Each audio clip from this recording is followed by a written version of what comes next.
যে আপনি প্রতিনিধি হিসাবে যদি এসে থাকেন, আপনার যদি ওই যোগ্যতা না থাকে, তাহলে প্রতিনিধি আপনাকে অবশ্যই নির্বাচিত করা লাগবে। কথা বলেন না কেন? এই যে প্রতিনিধি নির্বাচিত করা লাগে, আল্লাহ যেটা করে দেখিয়েছেন, এদিকে তাকান। এই নির্বাচিত, নির্বাচন, এই শব্দগুলো কোরআনে কারিম থেকে নেওয়া। আল্লাহ পাক বলেন, হুয়া জিতাবাকুম ওয়া মা জাআলা আলাইকুম ফিদ-দীনি মিন হারাজ। তিনি আল্লাহ, যিনি তোমাদেরকে নির্বাচিত করেছেন। কি করেছেন? নির্বাচিত কখন করা হয়? যখন নির্বাচন হয়। 15 বছর তো নির্বাচনই হয়নি, তো নির্বাচিত কিভাবে হলো? তার মানে যারা ছিল সব অনির্বাচিত। নির্বাচিত যেন করা যায়, সেজন্যই তো ফিল্ড লাগবে। সমান সমান ফিল্ড না হলে আপনি নির্বাচিত করবেন কি করে? আমিরে জামাত ডাক্তার শফিকুর রহমান এইটাই তো জানাতে যাচ্ছে জাতির কাছে, যে যারা দায়িত্বে আছে তাদেরকে একটু সময় দেন, তারা এই ফিল্ডটা তৈরি করে দিক। এটা ছিল না বলেই তো আপনি আন্দাজে অনির্বাচিত, নির্বাচিত বলে আপনি ঘোষণা দিতেন।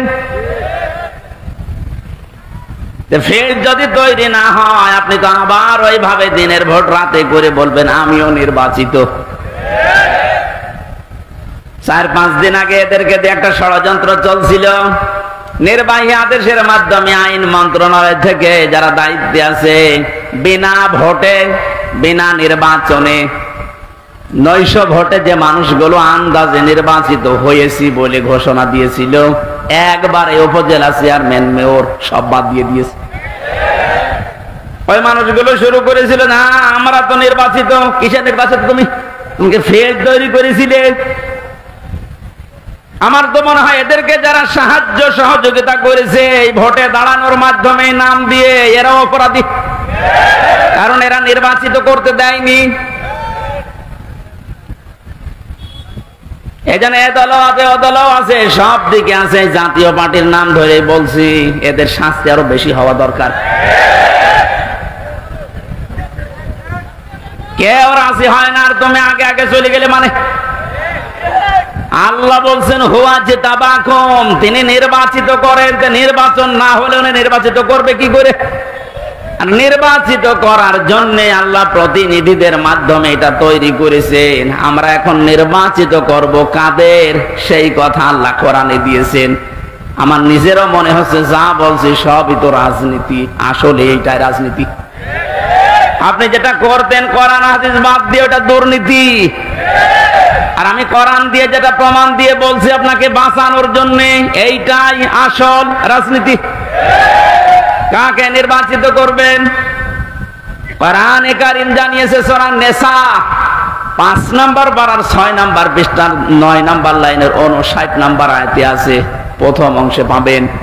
এটা তাফসীরে ইবনে কাসিরেও আছে, ফি জিলালিল কোরআনেও আছে। ব্যাখ্যাগুলো লম্বা করে বলতে গেলে সময় যাবে, আর কণ্ঠ পারবে না। এইজন্য আমি খুব সামারাইজ করছি, বোঝার জন্য বলছি। ইয়া আইয়ুহাল্লাযীনা আমানু আতিউল্লাহা ওয়া আতিউর রাসূলা ওয়া উলিল আমরি মিনকুম। এখানে আলেম বসে আছে, যারা এখানে বসেন কোরআন হাদিস তারা একটু খেয়াল করবেন, যারা বসেন না তারা আরে অ্যাক্টিভ হবেন, যেন বাড়ি গিয়ে মিলাতে পারেন।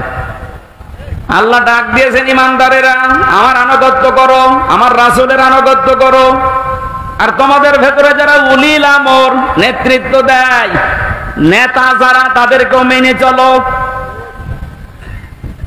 প্রশ্ন আমার এখানে, আতিউ এটা ফেল, ভার্ব, এটা ক্রিয়া। এই শব্দটা আল্লাহ নিজের নামে, রাসূলের নামে দিয়েছেন, কিন্তু উলিল আমরের আগে দেয়নি। এই কথা বলেন না কেন? শুধু জি বলা না, এটা নিয়ে যাওয়া লাগবে যা একটা বাড়িতে। তাহলে ওই যে লোক ইসলামী ব্যাংকের অফিসারের কাছে বলেছে যেখানে রাজনীতি হবে, ও জীবনের কথা বলবে না। আতিউ শব্দটা আল্লাহ নিজের নামে, রাসূলের নামে দিলেন, উলিল আমরের আগে দেয়নি। কেন দেয়নি? কারণ আল্লাহ রাসূলকে মানা লাগবে, কোনো প্রশ্ন করা যাবে না। কথা বলেন না কেন? কিন্তু উলিল আমর যদি মেনে চলতে হয়, যেহেতু ওনারা, আল্লাহকে তো আপনি এখানে পাচ্ছেন না, রাসূলকে পেয়েছিলেন কিন্তু এখন নেই, কিয়ামত পর্যন্ত তিনি আসবেনও না। কিন্তু উলিল আমর তো আসবে। এই জন্য উলিল আমরকে যদি আপনি মেনে চলতে চান, দেখতে হবে উপরে বর্ণিত এই দুইটা আছে কিনা, আল্লাহ রাসূলকে ওই লোকটা মেনে চলে কিনা। আপনি যাকে নেতা মানবেন, যার নেতৃত্বে চলবেন, যাকে আপনি নির্বাচিত করবেন, আমি এই শব্দগুলো কি বানাচ্ছি? হুয়া জিতাবাকুম, এ জিতেবা মানে নির্বাচিত করা। নির্বাচন না হলে নির্বাচিত করা যায় না। আল্লাহ তাহলে নির্বাচনের মাধ্যমে নির্বাচিত করেছেন আমাদেরকে। কোটি কোটি মানুষেরা উম্মত হওয়ার জন্য আশা পেশ করেছিল, আকাঙ্ক্ষা, কিন্তু আল্লাহ তাদের বাছাই করেনি। আল্লাহ শুধু আমাদের মতো মানুষগুলোকে উম্মতে মুহাম্মদী নির্বাচিত করেছেন। সুবহানাল্লাহ বলতে পারেন না? মুসা নবীর মতো, ঈসা নবীর মতো এত বড় পাওয়ারফুল নবীরা আকাঙ্ক্ষা করেছিল যে আমরা নবী হয়েছি ভালো, কিন্তু নবী না হয়ে যদি মুহাম্মদুর রাসূলুল্লাহর উম্মত হতে পারতাম তারপরও ভালো হতো। আল্লাহ বলেন না। একজনেরটা কবুল হয়েছিল হযরত ঈসার, এজন্য তিনি আসবেন দুনিয়ায় আবার নবী হয়ে না, উম্মত হয়ে। মুসা নবীর মতো এত বড় নবীর দোয়া কবুল আল্লাহ করেননি যে না তোমারটা হবে না। আপনি টের পাচ্ছেন যে নির্বাচিত হয়ে আমরা কত দামি জায়গায় আছি। বাংলার মুসলমানেরা, আজকে এই ওয়াজটা যদি আপনি বাড়ি নিয়ে যেতে না পারেন, এরকম ওয়াজ 1 বছর পরে একদিন না, প্রতিদিন 24 ঘন্টা হলেও আপনার কোনো কাজ হবে না। এই জন্য আতিউ শব্দটা আল্লাহ দেওয়ার কারণে আল্লাহ রাসূলকে মানতে গিয়ে আপনি কোনো প্রশ্ন করতে পারবেন না, বুঝে আসুক আর না আসুক। হয়তো আপনার স্বল্প জ্ঞানে বুঝে আসছে না, কথা বলেন না কেন? তা আল্লাহ আপনার চাইতে ভালো বোঝে না, বোঝে না? কিন্তু উলিল আমর যারা, এদেরকে মানতে হলে মাস্ট বি, অবশ্যই দেখা লাগবে লোকটা আল্লাহ রাসূলকে মেনে চলে কিনা। যদি মেনে চলে তাকে মানা ফরজ, যদি মেনে না চলে তাকে মানা হারাম। হযরতে সাদ ইবনে আব্দুল্লাহ ইবনে সাদ রাদিয়াল্লাহু তাআলা আনহু বিবাহ করার পরে খোরমা বিলি করলেন, মিষ্টি বা খোরমা খেজুর। মোনাজাত কমপ্লিট হয়ে গেছে, বিয়ে শেষ, বাসর ঘরে যাবেন। হঠাৎ করে এক কাছের চিঠি নিয়ে এসেছে, ডাক দিয়ে বলে আব্দুল্লাহ খলিফাতুল মুসলিমিন হযরত ওমর চিঠিটা পাঠিয়েছে। উনি চিঠি খুললেন, ওখানে লেখা দেখলেন, ও আব্দুল্লাহ যেখানে থাকো আমি রাষ্ট্রের দায়িত্বে আছি। ওমর, আমি তোমার উলিল আমর বলছি, আমি তোমার উলিল আমর বলছি, যেখানে থাকো চিঠি পাওয়ার পরে সঙ্গে সঙ্গে দেখা করো, তোমার জিহাদের ময়দানে পাঠাবো। উনি মুরব্বীদেরকে জিজ্ঞাসা করলেন, মুরব্বীরা বলে হ্যাঁ আপনি যান, কিন্তু বাসরটা শেষ করেন। হযরত আব্দুল্লাহ ওই মজলিসে উঠে দাঁড়িয়ে কোরআনের কয়েকটা আয়াত পড়ে তাদেরকে জানিয়েছিলেন, ইয়া আইয়ুহাল্লাযীনা আমানু মা লাকুম ইযা ক্বিলা লাকুম ইনফিরু ফী সাবিলিল্লাহি সাকালতুম ইলাল আরদ আরাদিতুম বিল হায়াতিদ দুনিয়া মিনাল আখিরাহ ফামা মাতাউল হায়াতিদ দুনিয়া ফিল আখিরাতি ইল্লা কলিল। সূরা তাওবার ভেতরে আছে, আমি শব্দটা বোঝানোর জন্য আয়াতটা পড়লাম, খুব ভালো করে মিলান। তিনি মুরব্বীদেরকে বললেন, হে আমার মুরব্বীরা, আমার মাথার তাজ, আপনারা সম্মান করে আপনাদের। আল্লাহ কি ডাক দিলেন আমাকে, ঈমানদারেরা, যখন তোমাদেরকে আল্লাহর রাস্তায় বের হওয়ার জন্য বলা হয় তখন তোমরা মাটি কামড়িয়ে পড়ে আছো। তোমরা কি দুনিয়ার জীবন পেয়ে সন্তুষ্ট হয়ে গেলে? অথচ আখিরাতের তুলনায় দুনিয়ার জীবন একেবারেই সামান্য। তার মানে এই ময়দানে আমাকে এখন পাঠাতে যিনি চাচ্ছেন উনি সাধারণ মানুষ না, উনি হচ্ছে উলিল আমর। কেন? হযরত ওমর যেহেতু আল্লাহ রাসূলকে মেনে চলে, এজন্য ওমরকে মানা এই মুহূর্তে ফরজ। কথা বুঝলেন? আজ আমাদের বাস্তবতা যদি আমরা এভাবে মিলাতে পারতাম যে আল্লাহ রাসূলকে যে মেনে চলে আমরা তাকে নির্বাচিত করব, আল্লাহ রাসূলকে যে মেনে চলে না, ও আমার বাবা হলে ওকে আমি নির্বাচিত করব না। কারণ এটা দুনিয়ার বিষয় না, এটা সম্পর্ক আখিরাতের সাথে। নয়তো আমি ধরা খাবো। আপনি যে ধরা খাবেন তার প্রমাণ কি? সূরা বানী ইসরাইল 15 নম্বর পারা 8 নম্বর পৃষ্ঠা 3 নম্বর লাইনের 72 নম্বর আয়াতের প্রথম অংশে আছে, বাড়িতে মিলাবেন যদি বিশ্বাস না হয়। আবার ওই লোকের মতো আবার বললেন না যে না আজকে রাজনীতি হচ্ছে। ইয়াউমা নাদউ কুল্লা উনাসিম বিইমামিহিম। আল্লাহ পাক বলেন কিয়ামতের দিন আমি প্রতিটি মানুষকে বিচারের দ্বিতীয় স্টেপে, প্রথম স্টেপে ডাকবে একা একা, আর দ্বিতীয় স্টেপে প্রতিটি মানুষকে আল্লাহ ডাক দেবে তার নেতার সাথে। কার সাথে? আগে নেতা, এরপরে কর্মী। এটা রেকর্ড হয়ে সারা বাংলাদেশে কালকে ছড়িয়ে যাবে। 18 কোটি মানুষের দায়িত্ব নিয়ে এখন আমি বলছি, কান খাড়া করেন দেশের মানুষেরা। কোরআনের চোখ, হাদিসের চোখ লাগিয়ে দেখতে পাচ্ছি আপনি জাহান্নামে যাচ্ছেন। আপনার নিজের বিবেকের কাছে বলেন তো, কিয়ামতে প্রতিটি মানুষকে আল্লাহ যেহেতু তার নেতার সাথে তুলবে, যেই নেতার আদর্শ আপনি মেনে চলেন, যাকে নির্বাচিত করবেন বলে আপনি ভোট দেওয়ার সিদ্ধান্ত নিচ্ছেন, আপনি নিজে থেকেই বলেন ওই লোকটা যদি কিয়ামতে আপনার সামনে দাঁড়ায়, আপনি তার পেছনে। আল্লাহ তো আগে ওকে দেখবে, এরপর আপনাকে। আপনার কি মনে হয় ওর যা অবস্থা, ওর যা চরিত্র, ওর যা সুরত সিরাত, ওরে দেখলে আল্লাহ মাফ করবে বলে মনে হয়? দেখলেন?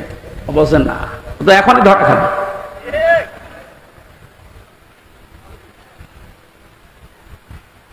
আপনি নিজে এখনই বললেন যে আমি যার পেছনে আছি, অন্তত যাকে নির্বাচিত করতে চাই বলে সিদ্ধান্ত নিচ্ছি, ভোট দেব বলে আমি মনে মনে করছি, এই লোকটার সাথে কিয়ামতে আল্লাহ ডাকলে আমারে মাফ করবে না, নিজে বলল।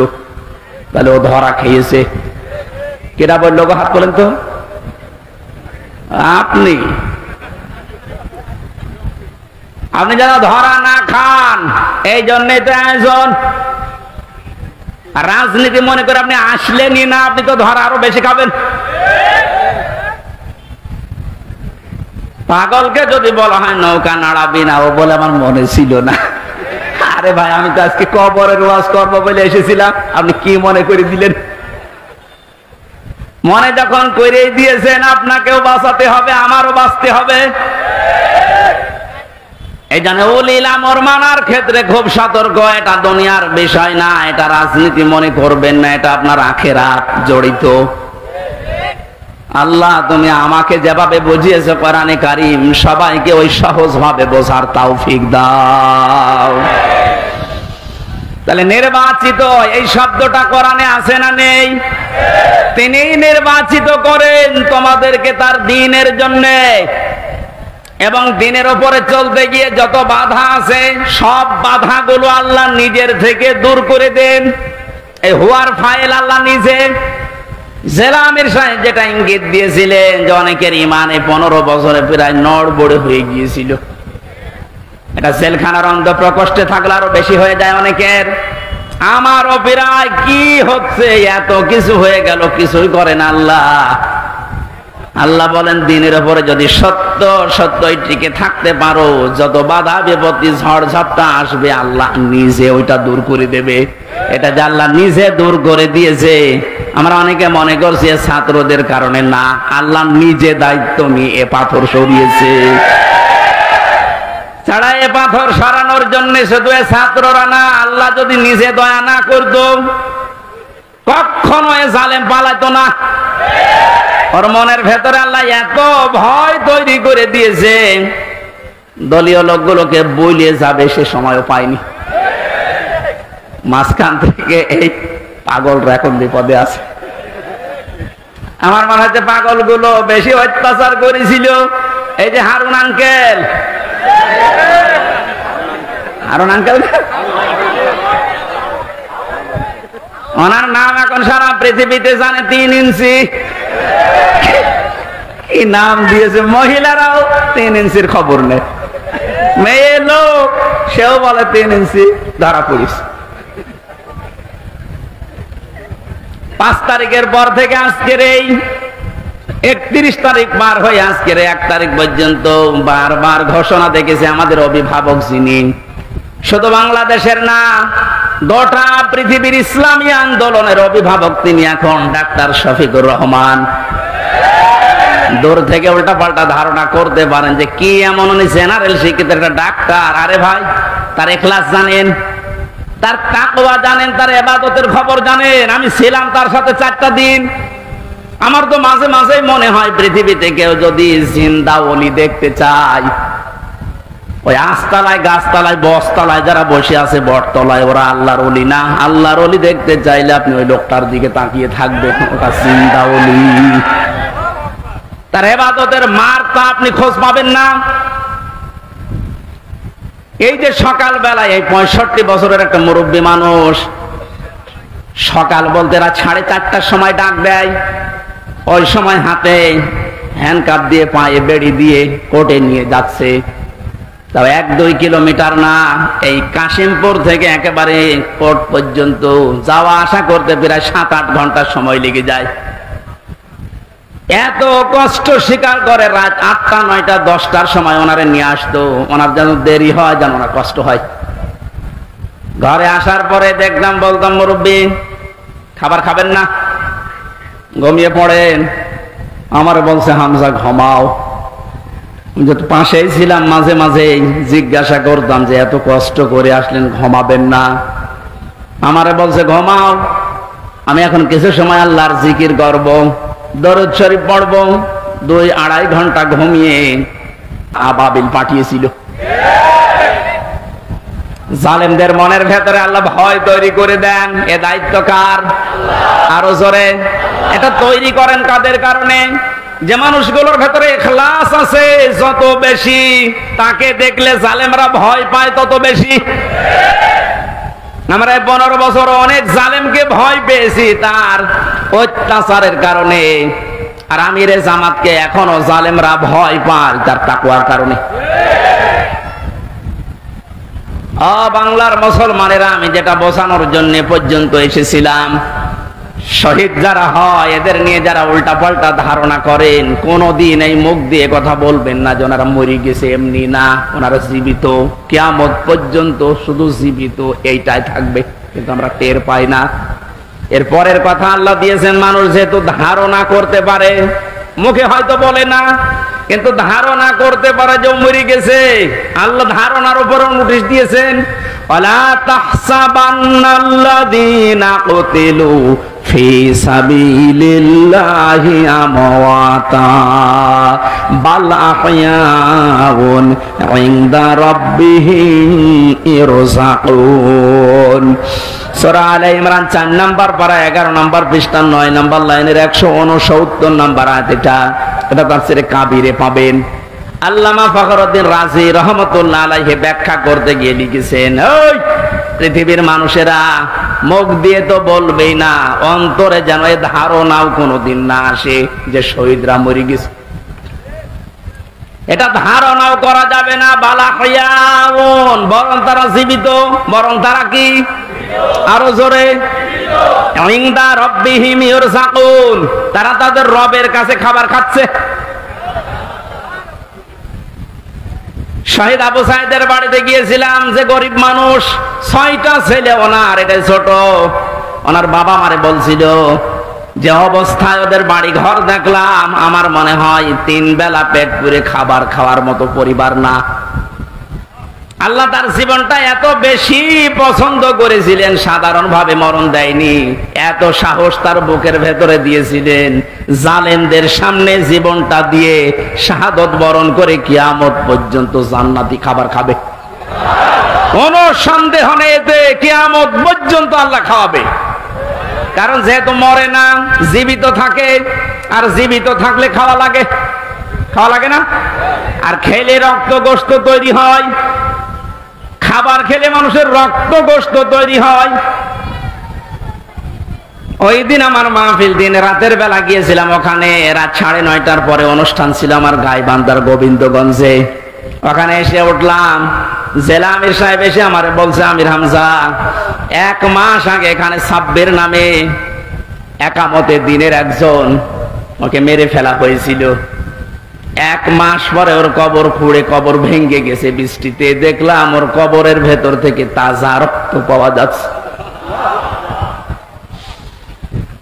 সিরাজগঞ্জবাসী, আল্লাহর কসম করে বলছি, কোরআনের আয়াত আমি 100% বিশ্বাস করি। শাহাদত বরণ করলে সত্যি এরা কিন্তু মরে না, এরা জীবিত। আর জেগে থাকলে যেহেতু খাওয়া লাগে, আর খেলে মানুষের রক্ত, গোশত, চর্বি, চামড়া তৈরি হয়। 1 মাস পরে এই জন্য কবর ভেঙে যাওয়ার পরে দেখা যাচ্ছে ওর রক্ত টাটকা রক্ত। তার মানে আল্লাহ 1 মাস তাকে না খাওয়িয়ে রাখে নাই। না খাওয়িয়ে রাখলে তো পাওয়া যেত না। কথা বলেন না কেন? একটা বাস্তব আর একটা প্রমাণ দিচ্ছি, হাদিস। হযরতে হামজা রাদিয়াল্লাহু তাআলা আনহু, তার একটা ছোট্ট মেয়ে ছিল। সে শহীদ হওয়ার পরে নবীজির কাছে এসে বলেছিল, ভাই আমার বাবা যে শহীদ হয়েছে, আপনার মুখে আমি শুনেছি, কোরআনে আছে যে শহীদরা মরে না, জীবিত, ওরা নাকি জান্নাতে ঘুরে বেড়ায়। আমার বাবা যে শহীদ হয়েছে জীবিত, আমি এটা দেখতে চাই। নবীজি বললেন, বোন আমার কি করে দেখাবো এখানে তোমাকে? হঠাৎ করে ছোট মেয়েটা আকাশের দিকে তাকিয়ে বলছে, আব্বু আমি এখানে। নবীজি বলছেন, বোন কাকে ডাক দাও? বলছে, আব্বু ওই যে পাখা লাগিয়ে কার সাথে যেন উড়তেছে। বিশ্ব নবী বলেন, বোন আমার, ওটা দুনিয়া না, ওটা জান্নাতের ভেতরে তোমার বাবা জান্নাতের পাখি হয়ে উঠতেছে। এই লোকটাকে 70 টুকরা করা হয়েছিল। এক লজ্জা স্থান কেটে 3 টুকরা করেছে। বিভিন্ন জায়গায় ছড়িয়ে ছিটিয়ে দিয়েছে, উহুদের ময়দানে, পাহাড়ি এলাকায়। সাহাবায়ে কেরাম তার লাশ টুকরা টুকরা গুলো এনে যখন এক জায়গায় করলেন, কয়েকটা টুকরা আর পাওয়া যায়নি, এমন দূরে দূরে তারা ফেলে দিয়েছে। নবীজি নিজের চাদরটা দিয়ে হযরতে হামজাকে ঢেকে দিলেন। মাথা থেকে হাঁটু পর্যন্ত ঢেকেছিল, হাদিসেটা পার বেরিয়ে থাকে, ঢাকা যায় না। আল্লাহর নবী মুহাম্মদুর রাসূলুল্লাহ নিজে সাহাবীদেরকে দিয়ে পাহাড়ি এলাকার লতা পাতা দিয়ে তার পাটা ঢেকে দিলেন, কবরে রাখলেন। যেহেতু জানা তার জন্য কাফন দাফনের জন্য ধোয়ানোর কোন লাশ ধোয়ানোর সিস্টেম নেই, শহীদরা মরে গেলে ধোয়ানো লাগে না। যেভাবে ইন্তেকাল করবে, শাহাদত বরণ করব, ওইভাবেই কবরে দেওয়া লাগবে। কারণ কিয়ামতের দিন উনি ওইভাবে আল্লাহর সামনে উঠে দাঁড়াবে। আপনি যদি দেখবেন আবু সাঈদ কিয়ামতে যখন উঠবে, 4টা গুলি লেগেছে যেখানে যেখানে, ওইটা নিয়ে দাঁড়াবে ঠিক ওইভাবে। আল্লাহ জিজ্ঞাসা করবে, আবু সাঈদ তোমার শরীরে এতগুলো গুলি, রক্তের দাগ কেন? বলবে, আমি সালেমদেরকে হটানোর জন্য, মানুষের অধিকার প্রতিষ্ঠার জন্য চেষ্টা চালিয়েছিলাম। শেষ পর্যন্ত জালেমরা আমার বুকে, আমার পেটে, আমার মুখের উপরে গুলি লাগিয়েছে। যে সমস্ত জায়গায় গুলি লেগেছে, ওই জায়গাগুলো একেবারে জিন্দা নিয়ে তোমার সামনে আমি হাজির হয়ে গেছি। হযরতে হামজাকে আল্লাহর নবী কবরে রাখলেন। এই ডিস্টার্ব হচ্ছে কেন?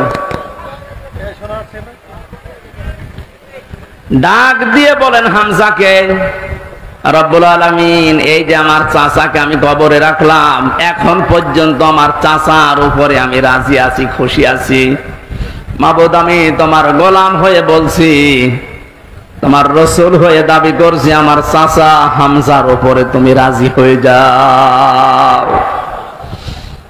নবীজি বলেন, যদি আমি রাজি হয়ে গেছি, আল্লাহ তুমি রাজি হয়ে যাও, আল্লাহ দেরি করবে?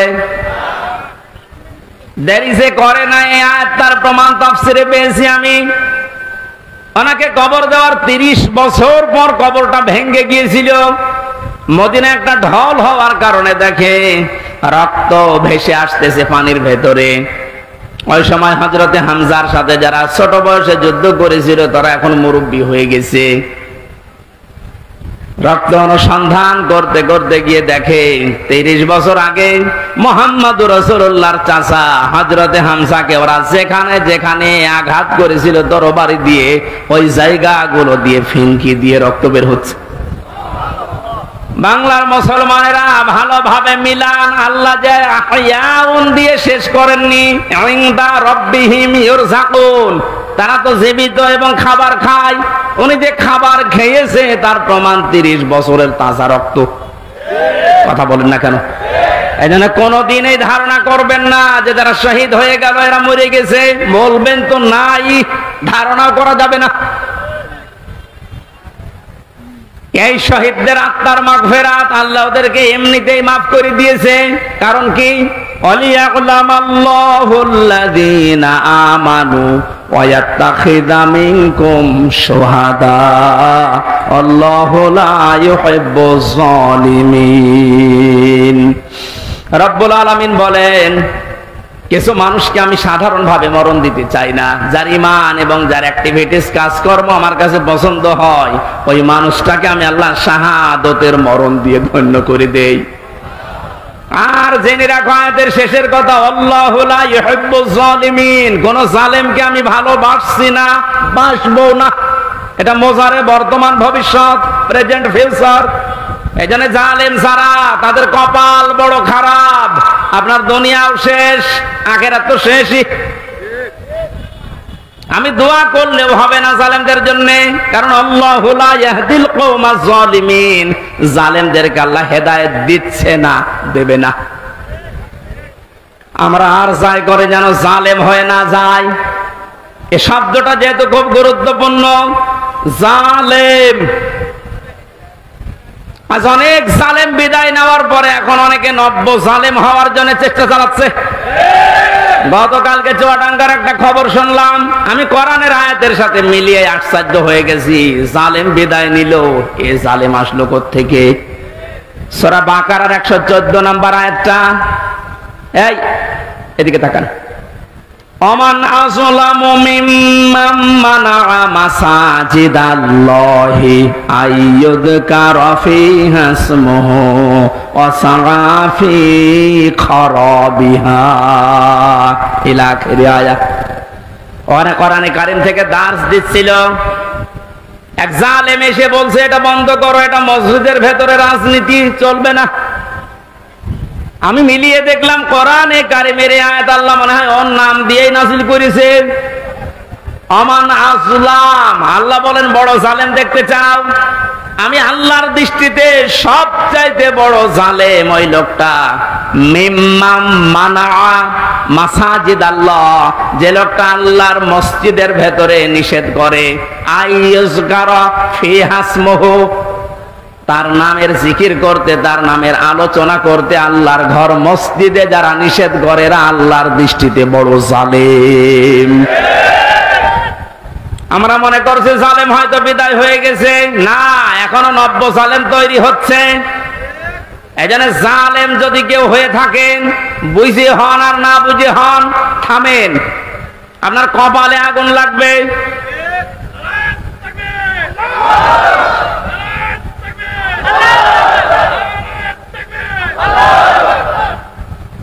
এটা সূরা শুআরার ভেতরে আছে, শেষ নাম্বার আয়াত। আল্লাহ বলেন অতি শীঘ্রই জালেমরা তাদের পরিণতি, তাদের আশ্রয়স্থল দেখতে পাবে। এই জালেমরা যেমন আজ দেখতে পাচ্ছে, এত বড় দরবেশ কেউ দেখলাম জুলুম করার ফল কি? দাড়ি কেটেও বাঁচতে পারে না। আল্লাহ বলেন জালেমদেরকে আমি ধরি, কারণ জালেমের বিরুদ্ধে আমার মামলা। কার মামলা? শব্দটা লক্ষ্য করেছেন? জালেমের বিরুদ্ধে হামজা মামলা দেবে না, জালেমের বিরুদ্ধে মামলা দেবে কে? ডাক্তার শফিকুর রহমান আজকেও ঘোষণা দিয়েছে কুষ্টিয়ায় যে আমরা সবাইকে সাধারণ ক্ষমা করে দিলাম, কিন্তু যে পরিবারগুলো অত্যাচারিত হয়েছে তারা যদি এখন অত্যাচারের প্রতিশোধ নিতে গিয়ে কিছু করে, ওইটার জন্য আমরা দায়ী না। শব্দটুকু আসলে ঠিক, কারণ ওয়াইন আকাবতুম ফাআকিবু বিমিসলি মা উকিবতুম বি। আল্লাহ বলেন যতটুকু অত্যাচারিত হয় প্রতিশোধ অতটুকু নিতে পারবা। আমার তো যতটুকু মনে হচ্ছে এতটুকু নিলেও জালেমরা দুনিয়ায় টিকে থাকতে পারবে না। আপনাকে ব্যারিস্টার আরমানের মতো 8 বছর যদি মাটির নিচে ওই কবরের ভেতরে রাখা যায়, আপনি যত বড় জালেম হন এমনি মরে যাবেন। আল্লাহ তো বলেছে যতটুকু করেছে অতটুকু করো, আপনি পারবেন?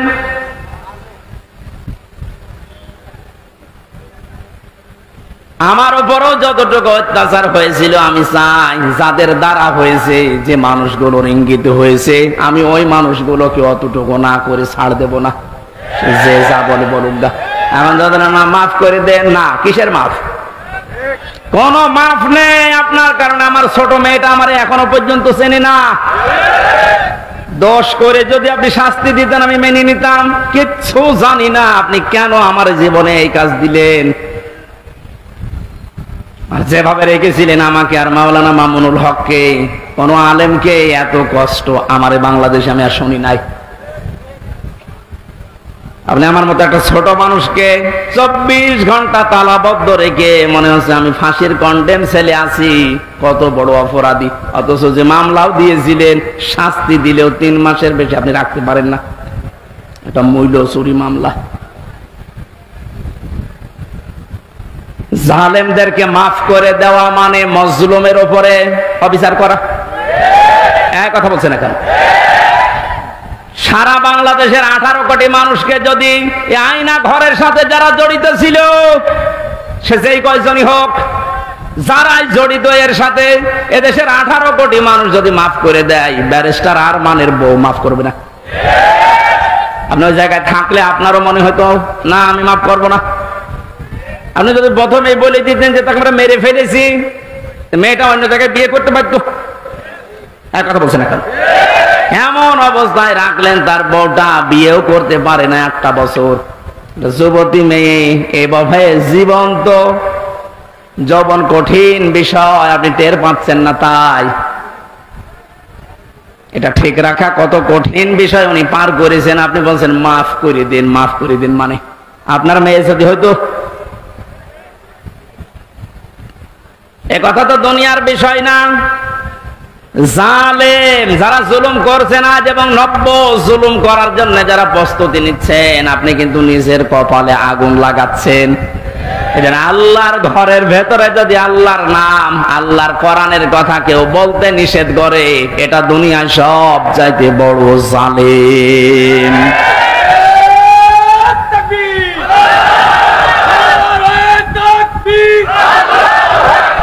ইসলামের শত্রুরা,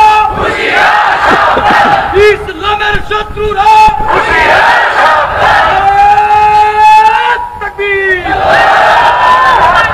এবার একটা কঠিন আয়াত বলছি, খুব ভয়ঙ্কর এটা। আমি যে জালেম জালেম জালেম বলছি বারবার, কেন জানেন? কারণ জালেমদের বিরুদ্ধে আল্লাহ নিজে অভিযোগ দায়ের করবেন, নিজে মামলা ঠুকে দেবেন। ইন্নামাস সাবিলু আলাল্লাযীনা ইয়াযলিমুনান নাস। সূরা শুরার 42 নম্বর আয়াত প্রথম অংশে আছে, আল্লাহ পাক বলেন অবশ্যই আমি আল্লাহ নিজে মামলা দেব জালেমের বিরুদ্ধে, যারা মানুষ হয়ে মানুষের উপরে জুলুম করেছে, অত্যাচার করেছে। যারা বাংলার জালেমেরা, আপনার দুনিয়ার জীবন শেষ, আর আখিরাত তো আপনি আল্লাহর মামলার আসামি। যিনি বিচারপতি, যিনি রায় দেবেন, তিনি যদি মামলার বাদী হয়, তা আপনি তো একেবারে সরাসরি খালাস পেয়ে যাবেন। বলেন না কেন? আমার মামলার যারা আসামি, যারা বাদী ছিল, যারা আমার মামলার যারা বাদী ছিল, তারা টাকা পয়সা বহু খেয়েছে আকিস গ্রুপের কাছ থেকে। গত পরশু দিন আকিসের মালিক আমারে বলছে, হুজুর আপনাকে আমরা চাকরি দিয়েছিলাম আমাদের মসজিদের খতিব হিসাবে, ওই শয়তানরা আপনাকে পেছে ফেলে আমাদের কাছে কয়েক কোটি টাকা 5 তারিখের আগ পর্যন্ত নিয়েছে। যদি 5 তারিখ না আসতো ওরা এখনো টাকা নিত। আমার মামলার আয়োজক লোকটা মেজানুর রহমান, টেকের হাটে বাড়ি। আমার মনে হয় ওরে পেলে পিটিয়ে মানুষ জনগণ মেরে ফেলবে। আর বাকিগুলোর নাম একবার বলেছিলাম ওই কুষ্টিয়ার এক মাহফিলে, তারা পরের দিন বলছো হুজুর আর নাম বললেন না, কিছু হলে কিন্তু আমরা মারা পড়ে যাব।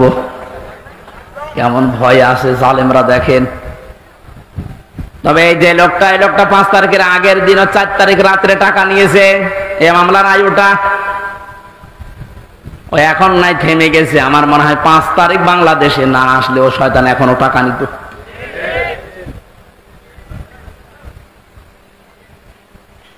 আপনারা তো আল্লাহর মামলার আসামি, আমার মামলা গত বৃহস্পতিবারে সব ঢিসমিস হয়ে গেছে, খারিজ করে দিয়েছে। বিচারপতি দেখে বলছে এটা মামলা হইলো, অথচ ওই বিচারপতি 5 তারিখের আগে বলতো এটা কিছু করা যাবে না। 5 তারিখের পরে এখন এই বৃহস্পতিবারে ও নিজে দেখে বলছে কি বিচার করব, কোনো মাল নেই।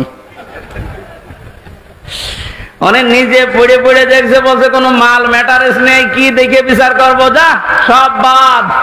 আমাদের সবাইকে খালাস দিয়ে দিয়েছে। এই যে খালাসি যখন দিয়ে দেবেন, তো 3 বছর আপনি বিনা কারণে জেল খাটালেন, কোন কারণে? খালাস দেওয়া মানে কি কোনো অপরাধ নেই, কোনো দোষ আমরা পাইনি নাকি?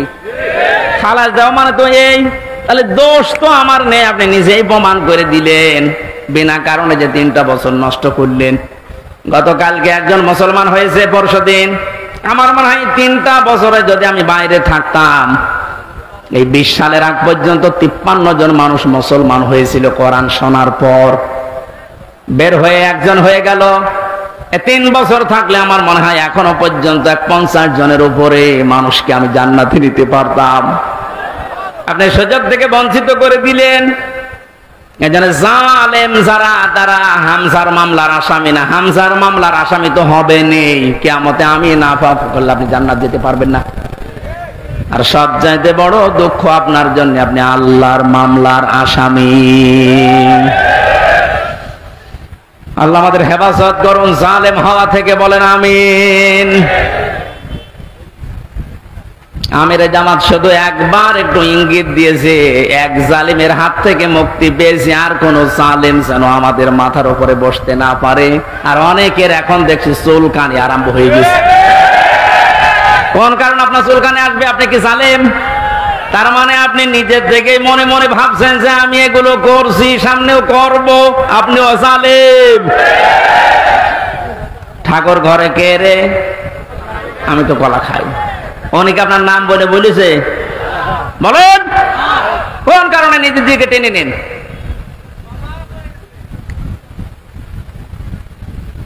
পাপ যদি পূর্ণ হয়ে যায় তখন কিন্তু আল্লাহ আর ছাড় দেয় না।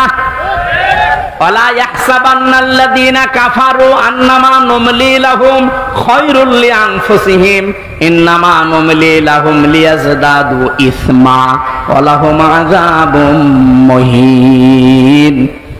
কাফেররা ধারণা করে আমাদের চেয়ার যে বসে আছি, ক্ষমতার চেয়ার, এর নড়ন চড়ন নেই, এটা মনে হয় আল্লাহ ভালোবেসে আমাদেরকে দিয়েছে। আল্লাহ বলেন না, ওরা মনে করে আমাদের কল্যাণের জন্য চেয়ার, আমরা যা করছি সবই তো বৈধ।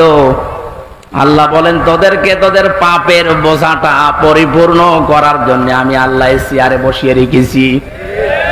ওরা সর্বশেষ পাপের বোঝা পরিপূর্ণ করেছে ইসলামী আন্দোলন, একামতে দিন, জামাত ইসলামকে নিষিদ্ধ করার মাধ্যমে। এটা না করলে পাপের বোঝা পরিপূর্ণ হচ্ছিল না। যেই শয়তানগুলোর পরামর্শ এটা করেছিল, শয়তান এখন সব ডিম খাচ্ছে, সবগুলো ডিম খাচ্ছে, পচা ডিম। কথা বলে না কেন? লিয়াজদাদু ইসমা, ওদের পাপের বোঝা 5 তারিখের আগ পর্যন্ত পূরণ হয়নি। যেই করেছে 1 তারিখে, 4 তারিখের ভেতরে আল্লাহ সব কমপ্লিট করে দিয়েছে। ওয়ালাহুম আযাবুম মুহিন, ওদের জন্য অপমানজনক শাস্তি। এর চাইতে আর কত অপমান হবে বলেন? বলছিলেন না তানজিল আহমেদ যে কেক মারছে? আমার মনে হয় আমরাও সুযোগ পাচ্ছি না, সুযোগ পেলে আমরাও 2-1টা দিতাম।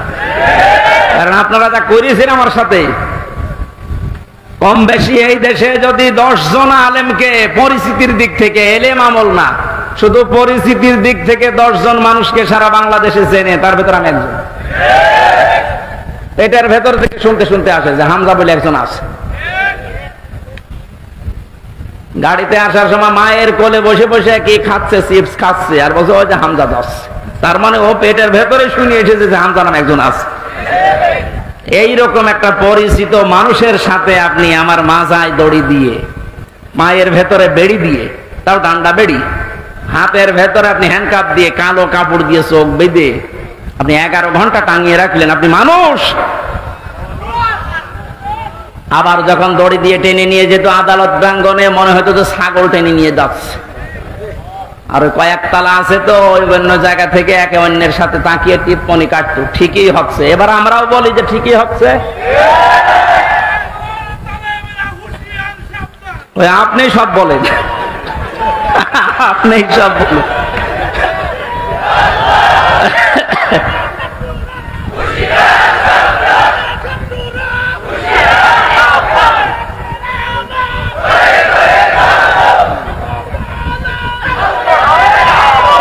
আলহামদুলিল্লাহ ভাই,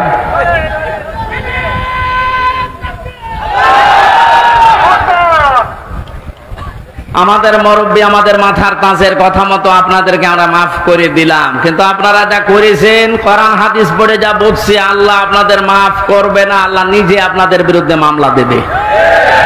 সালেম সারা এবং সালেম এখন যারা নতুন করে হচ্ছেন, আপনারা আল্লাহর মামলার কেসের আসামি।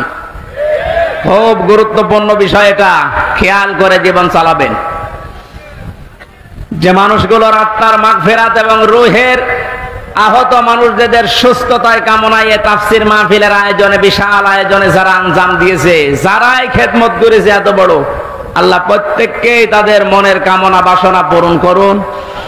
আমরা বারবার বলছি, আমরা কিন্তু এখনো পর্যন্ত বিজয় অর্জন করতে পারি নাই, আমরা শুধুমাত্র স্বাধীন হয়েছি কেবল। আমরা জুলুম মুক্ত হয়েছি, এখনো পুরোপুরি না, ষড়যন্ত্র তো থেমে নেই। এই জন্য আসল বিজয় হবে তখন যখন দেখব কোরআনে কারিম দিয়ে 56,000 বর্গ মাইল চলছে। কারণ এই দেশটায় 53 বছরে বাবা চালিয়েছে, স্বামী চালিয়েছে, চাচা চালিয়েছে, বুবু চালিয়েছে, ভাবি চালিয়েছে, সবই আমি না দেখিয়ে মুরব্বীরা দেখিয়েছে। এক কথা বলে না কেন? শুধুমাত্র এখন দেখতে বাকি আছে এইটা দিয়ে চললে কেমন লাগে, এইটা দিয়ে যেন সংসদ চলে, দেশটা চলে, দেখতে চান না?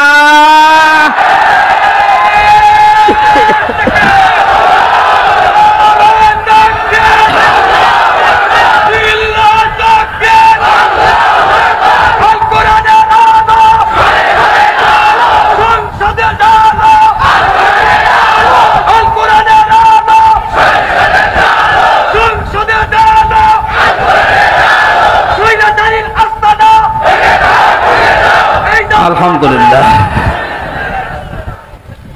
অনেককে এখন এই নতুন একটা পায়তারা আজ 2 দিন থেকে শুনছি আরম্ভ করেছে যে ইসলাম যদি যায়, এরা ভুলভাল আপনাদেরকে বোঝাচ্ছে, যদি ইসলাম যায় মেয়েরা আপনারা কিন্তু আবার ঘরবন্দি হয়ে যাবেন। এই জুজুর ভয় দেখিয়ে লাভ নেই, মেয়েরা এখন বুঝতেছে। আপনি স্ট্যাটাস গুলো পড়েন ফেসবুকে, অধিকাংশ মেয়েরা এখন বলতে চাচ্ছে ইসলাম আসলে আমরা মায়ের কোলে থাকবো।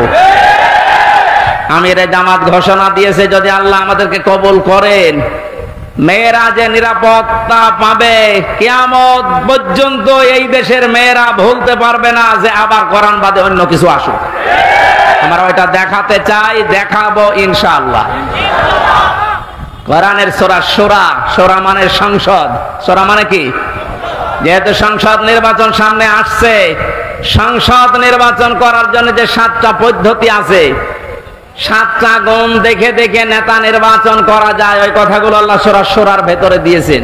আমরা মাত্র একটা আয়াত পড়েছি, আয়াতের নাম্বারও 7। কত?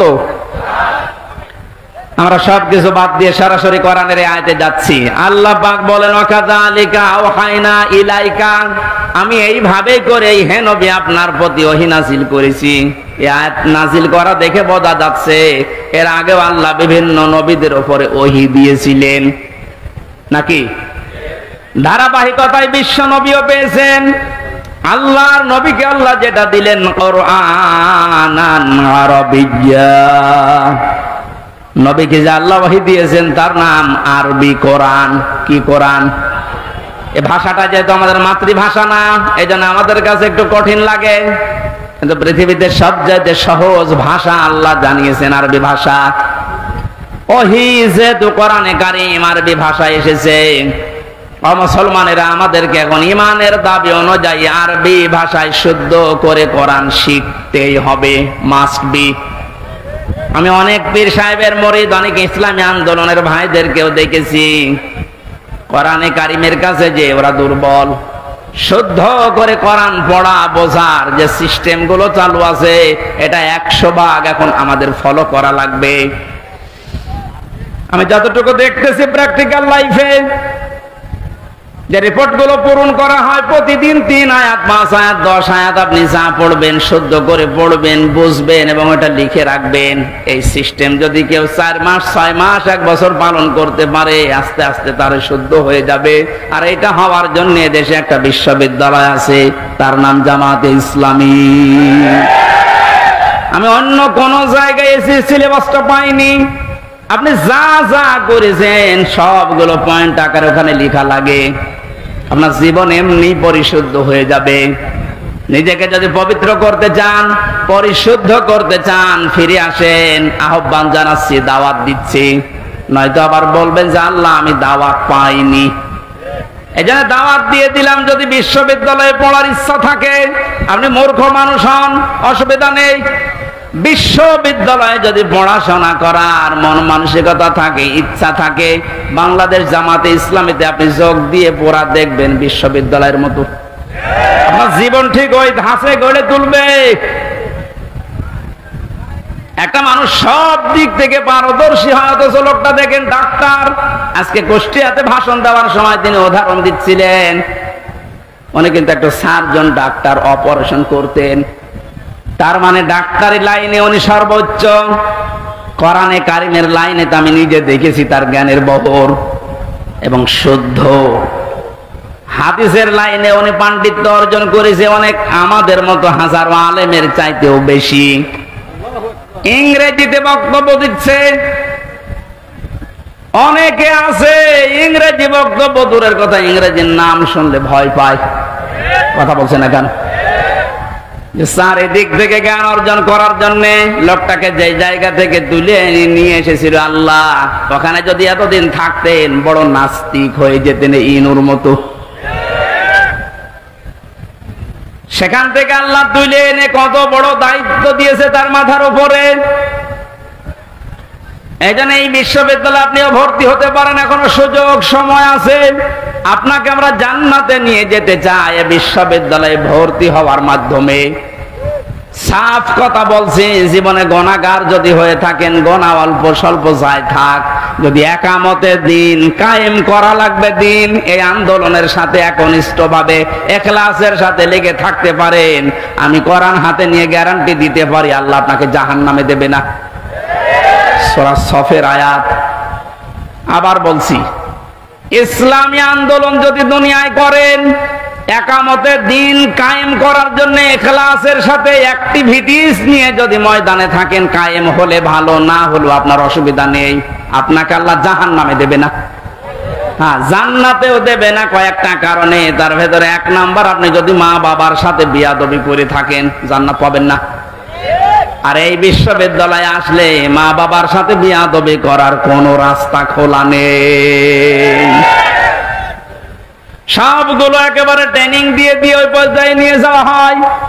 মানুষের মতো মানুষ হওয়ার জন্য, দেশ প্রেমিক মানুষ হওয়ার জন্য এই দেশে ওপেন বলছি, ইসলামী ছাত্র শিবির ছাড়া কোনো রাস্তা খোলা নেই। আপনি যদি চ্যালেঞ্জ দিতে চান, নিয়ে আসেন অন্য সংগঠনগুলো, আমি একটা শিবিরের ছেলেকে নিয়ে যাব, তামাম দুনিয়া সব নিয়ে আসেন। 100 ভাগ না হলে আমি 99 ভাগ গ্যারান্টি দিতে পারি। ওদের চরিত্র যদি 100 ভাগের 10 ভাগ ঠিক হয়, এর চরিত্র 100 ভাগের 70 ভাগ ঠিক থাকবে। আল্লাহ রাব্বুল আলামিন কোরআনে কারীমকে যেহেতু ওহী হিসাবে আরবি ভাষায় দিয়েছেন, এখানে শুনলাম একটা মাদ্রাসা আছে। আমি যে বাড়িতে ছিলাম তিনি বলছিলেন আপনাদের একটা সুযোগ আছে, আল্লাহর এই ওহীকে শিক্ষা করার জন্য এরকম মাদ্রাসায় আপনি ভর্তি হয়ে যান, যে বয়সে থাকেন। কোরআন শুদ্ধ করা ছাড়া, কোরআন পড়া ছাড়া আল্লাহর নিকটবর্তী হওয়া যাবে না। ইমাম মালিক বলেছিলেন, মাবুদ তোমার প্রিয় হওয়া যায় কিভাবে?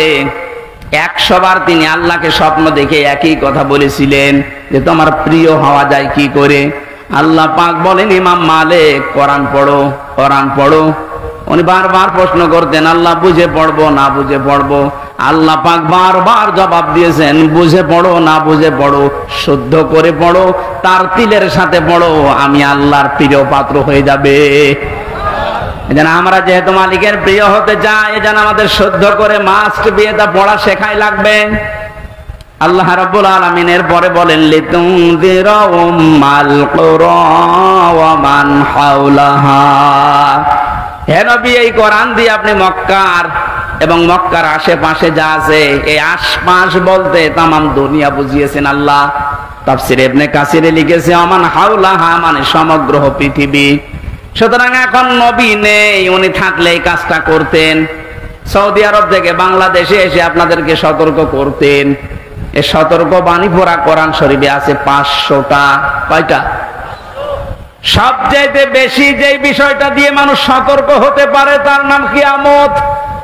কারণ এইটার জবাবদিহিতা যতদিন পর্যন্ত আপনি উপলব্ধি করতে না পাবেন যে কিয়ামত হবে, আল্লাহ বলেন তুনজিরা ইয়াউমাল জামিউ লা রাইবা ফি, ওই দিন সম্পর্কে সতর্ক করো যেদিন সম্পর্কে কোনো সন্দেহ নেই, সন্দেহের অবকাশ পর্যন্ত নেই। মানুষের জীবন পরিচ্ছন্ন হওয়ার জন্য 8টা মাধ্যম আছে, তার 1 নাম্বার মাধ্যম এইটা যে যত বেশি জবাব দিতে হবে, আল্লাহর দরবারে দাঁড়াতে হবে, এরকম টেন্ডেন্সি যত বেশি তৈরি করবে তার জীবন তত বেশি পরিচ্ছন্ন হবে। খলিফাতুল মুসলিমিন হযরত আবু বকর সিদ্দিক রাদিয়াল্লাহু তাআলা আনহুকে তার স্ত্রী উম্মে রোমানা ডাক দিয়ে বললেন, স্বামী আমার, বাইতুল মালে যিনি দায়িত্বে আছে খাজানচিতে, অর্থমন্ত্রীকে আপনি বলেন আগামী মাস থেকে যেন আগামী মাসের যে বেতন আছে ওটা যেন অ্যাডভান্স আমাদেরকে দিয়ে দেয়। উনি বললেন, কেন? ছেলে আপনার পায়েস খেতে চেয়েছে, পায়েসের টাকা আমাদের কাছে নেই। চলে গেলেন বাইতুল মালে, ডাক দিয়ে বললেন আমার কিছু টাকা পয়সা লাগবে, যেহেতু এ মাসের টাকা আমি নিয়ে নিয়েছি, আগাম মাসের টাকা আমার অ্যাডভান্স দিয়ে দেন। বাইতুল মালে যিনি দায়িত্বে ছিলেন তিনিও ওই রকমই তেল মারা মানুষ না। তিনি ডাক দিয়ে বললেন, খলিফা, টাকা আমি আপনাকে আগাম মাসের দিতে পারি, আপনি আগামী মাস পর্যন্ত বেঁচে থাকবেন, ওইটা লিখে দেন। উনি বলছে টাকা আমার লাগবে না। বাড়িতে যে স্ত্রীকে বলছে, স্ত্রী আমি পারলাম না, আমাকে এই কথা শুনিয়েছে। স্ত্রী ধৈর্যশীল ছিলেন, ধৈর্যশীলা বললেন ঠিক আছে, আপনি যখন পারলেন না, যেভাবে চলছে সংসার চলতে দেন। 15 দিন পর তিনি পায়েস রান্না করে দিয়েছে। হযরতে আবু বকর বললেন, স্ত্রী পেলে কোথায়? আপনাকে বলেছিলাম, আপনি তো অপারগতা প্রকাশ করলেন, আপনি পারেননি। আমি প্রতিদিন 1 মণ 1.5 মণ করে তুলে রাখতাম এই আটা চাউল যাই বলেন। এই 15 দিন তুলতে তুলতে প্রায় 2 কেজি হয়ে গেছে। ওটা পাশের বাড়িতে বিক্রি করে আমি আজকে এই পায়েসের ব্যবস্থা করেছি, কোনো উল্টাপাল্টা কাজ করিনি। উনি বললেন ঠিক আছে, সন্তান আব্দুল্লাহ ভালো করে খাও। দৌড় দিয়ে চলে গেলেন বাইতুল মালের খাজানচির কাছে, বললেন বাইতুল মালের দায়িত্বে আছো, অর্থমন্ত্রী, আগামী মাস থেকে আমার বেতন যদি 12,000 টাকা দিতে থাকো তো 2,000 টাকা কম দিও। কেন? কারণ 10,000 টাকা হলেও আমার সংসার চলে, এটা আমি দেখেছি। আমার মনে হচ্ছে এই যে কিয়ামতের জবাব দিতে হবে টেন্ডেন্সি তার ভেতরে কোন পর্যায়ে ছিল আপনি বলেন। আর 1628 জন মানুষ দায়িত্বে আছে, দায়িত্বে যে সরকার আছে থাক,